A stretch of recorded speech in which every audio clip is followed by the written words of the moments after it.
Vi sono momenti in cui qualcosa del passato sembra riproporsi.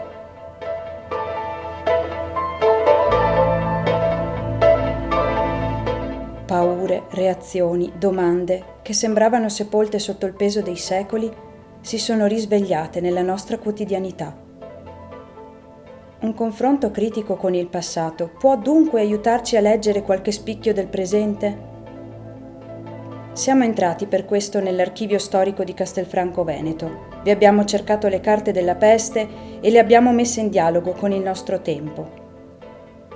Oltre 90 inediti documenti d'archivio dal XVI al XVIII secolo, libri antichi, un suggestivo percorso iconografico e letterario, un linguaggio espositivo innovativo e originale nella cornice di un allestimento sui 3 piani del Museo Casa Giorgione.